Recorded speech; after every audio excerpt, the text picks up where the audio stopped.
इस मूवी की शुरुआत 1980 ईरान और इराक के बीच में चल रहे युद्ध के समय से होती है, जिस वजह से दोनों देशों के बीच में बहुत ही खौफनाक टाइम चल रहा था। इस वजह से सारे लोग बहुत ही ज्यादा डर रहे थे। इसी बीच में हम तेहरान सिटी में देखते हैं और वहाँ पर हमें एक लेडी दिखाई जाती है। उसका नाम शिडे होता है, जो कि मेडिकल स्टूडेंट है, जो कि शिडे लेफ्टिनेंट ग्रुप के साथ शामिल हो गई थी, जिस वजह से उसे यूनिवर्सिटी से निकाल दिया जाता है, जिसकी वजह से शिडे को बहुत ही ज्यादा दुख होता है और वो अपने घर चली जाती है। घर जाने के बाद वो सारी मेडिकल बुक्स को कूड़े में फेंकने लगती है। उन सारी बुक में से एक बुक होती है जो कि शिडे की मॉम ने ही दी होती है। उस बुक को देखकर शिडे बहुत ही ज्यादा रोने लगती है और वो अपनी मॉम को बहुत ही ज्यादा याद करती है, जो कि इस दुनिया में नहीं है, क्योंकि शिडे की मॉम ने ही उसे डॉक्टर बनाने का सपना देखा था। जिसके बाद में शिडे उस बुक को संभालकर एक ड्रॉर में रख देती है। शिडे का हस्बैंड इराज, जो कि खुद एक डॉक्टर है, वो अपनी पत्नी की पढ़ाई से उतना दुखी नहीं थे, क्योंकि इराज को ऐसा लगता था कि शिडे की पढ़ाई की वजह से वो अपनी बेटी को टाइम नहीं दे पाएगी। अब क्योंकि शिडे की पढ़ाई छूट गई है तो वो अपनी बेटी डोरजा का ख्याल बहुत अच्छे से रख सकेगी। उसी रात दौरान हम देखते हैं कि बिल्डिंग पर एक बहुत बड़ी मिसाइल आकर गिरती है,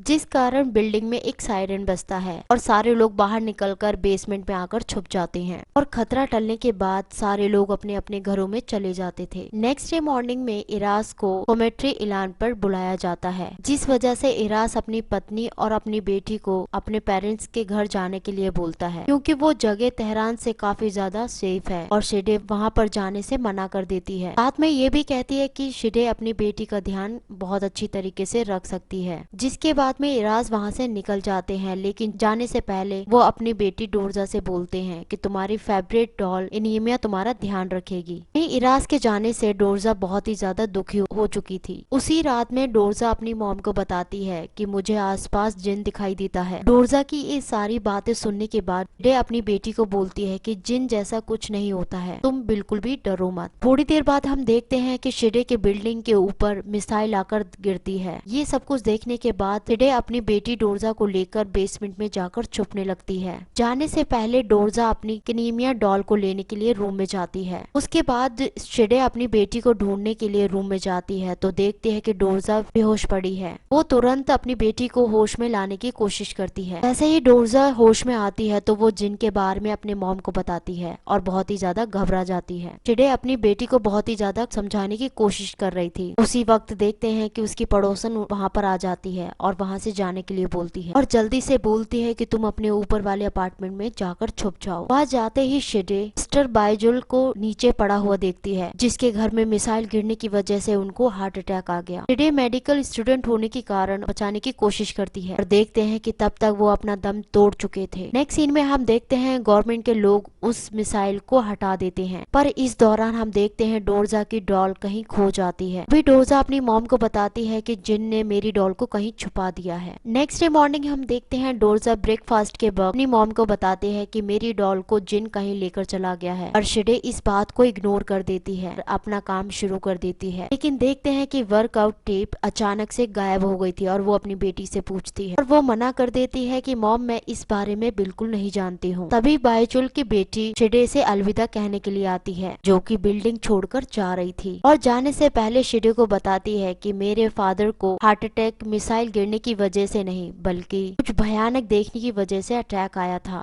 इसी वजह से वो बिल्डिंग को छोड़कर जा रही है। उसी रात में हम देखते हैं शिडे इराज को अपने बगल में देखती है, लेकिन वो इराज नहीं थे बल्कि कोई शैतानी शक्ति होती है जो अचानक से उस पर हमला कर देती है। इसके बाद में शिडे बहुत ज्यादा डर जाती है और वो अपने पड़ोसी को बुलाती है, लेकिन पड़ोसी को शिडे और डोरजा के अलावा कोई नहीं दिखता है, जिसकी वजह से लगता है कि शिडे पैनिक होने की वजह से बहुत ज्यादा डर गई होगी। नेक्स्ट डे मॉर्निंग में हम देखते हैं शिडे अपने वर्कआउट को कूड़ेदान में टूटा हुआ देखती है, जिसे देखकर शक डोरजा के ऊपर जाता है। वे देखते हैं कि डोरजा ऊपर वाले अपार्टमेंट में अपनी गुड़िया को ढूंढने के लिए जा रही होती है। वो अपनी बेटी को रोकने की बहुत कोशिश करती है, लेकिन डोरजा नहीं रुकती है। इसके बाद में शिडे रेंट देने के लिए मिसेस इब्राहिम के घर जाती है। इसके बाद में मिसेस इब्राहिम शिडे को बताती है कि जिन सच में होते हैं तक वो अपने अंडर नहीं कर लेते हैं, तब तक वो हवा में ही घूमते रहते हैं और वो बार बार परेशान करते हैं, और जिन अपने बस में करने के लिए उस इंसान की प्यारी चीज अपने बस में कर लेते हैं। भी अचानक अचानक से शिडे को अपने वर्कआउट टेप और डोरजा की गुड़िया गायब होने की बात याद आती है। तभी शिडे अपनी पड़ोसी के घर जाती है। वहाँ पर एक बुक देखती है। उस बुक में जिन के बारे में लिखा हुआ होता है। उससे ये पता चलता है कि युद्ध के बीच में ही जिन अपना शिकार ढूंढते हैं। इतने में शिडे को पता चलता है कि उसकी पड़ोसी भी इस बिल्डिंग को छोड़कर जा रही हैं। इसी दौरान हम देखते हैं डोरजा की दिन पर दिन बहुत ही कंडीशन खराब हो रही थी, जिसके बाद में शिडे डोरजा को डॉक्टर के पास चेकअप के लिए लेकर जाती है। लेकिन डॉक्टर को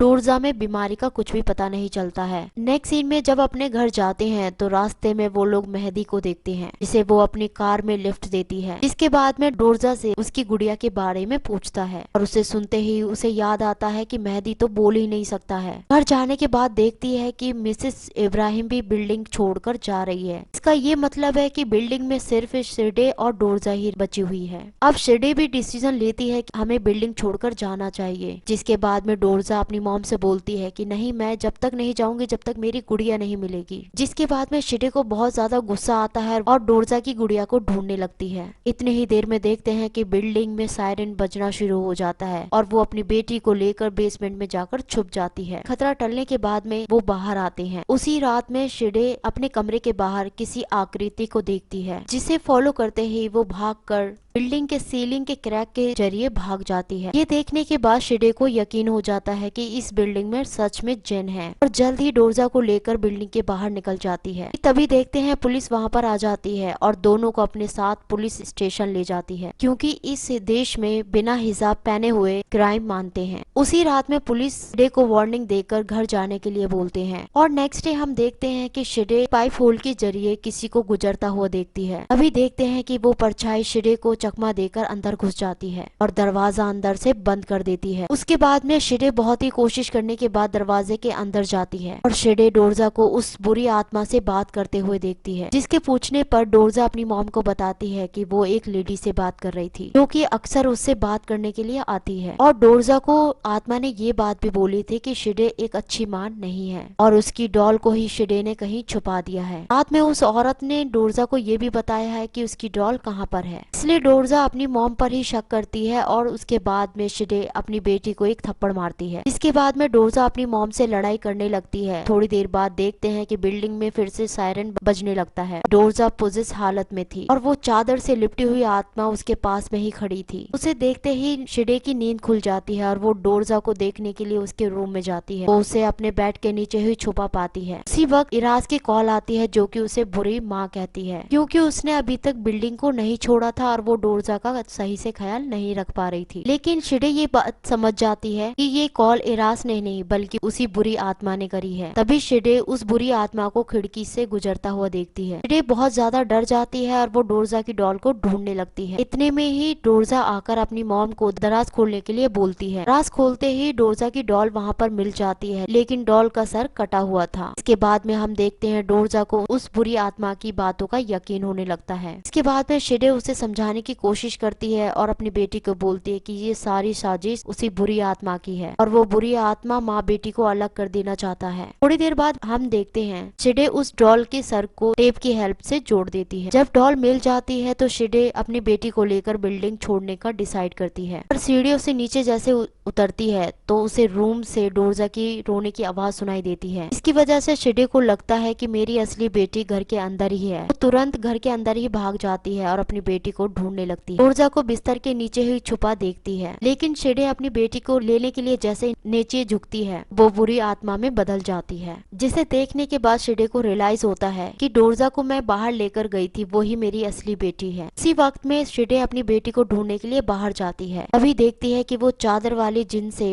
डोरजा बात कर रही होती है कि तभी देखते हैं शिडे अपनी बेटी को मना लेती है। उतनी ही देर में वो चादर वाली जिन डोरजा को अपने चादर में लपेट लेती है। इसके बाद में शिडे उस चादर में घुसकर अपनी बेटी को मुश्किल से बचा लेती है। पर अचानक से देखते हैं शिडे जिस डोर के ऊपर खड़ी थी वो दलदल में बदलकर शिडे को अंदर खींचने की कोशिश करता है और अपनी माँ को इस हालत में देखकर डोरजा अपनी मॉम की हेल्प करती है और किसी भी तरह से डोरजा अपनी मॉम को बचा लेती है। थोड़ी देर बाद देखते हैं कि जल्दी से अपनी गाड़ी लेकर वो दोनों बिल्डिंग से भाग जाते हैं, लेकिन डोरजा की डॉल का सिर अभी भी उसी बिल्डिंग में रह गया था, जिसका बाकी हिस्सा शिडे की गाड़ी में था। और और शेडे की माँ की किताब भी जिन ने ऊपर वाली बिल्डिंग पर छुपा दिया था, जिसका मतलब है जिन के पास अभी भी दोनों की प्यारी चीज जिन के पास ही है, जिसकी मदद से वो जिन अभी भी शेडे और डोरजा को ढूंढ सकता है। और इसी के साथ में ये मूवी एंड हो जाती है। Thank you for watching.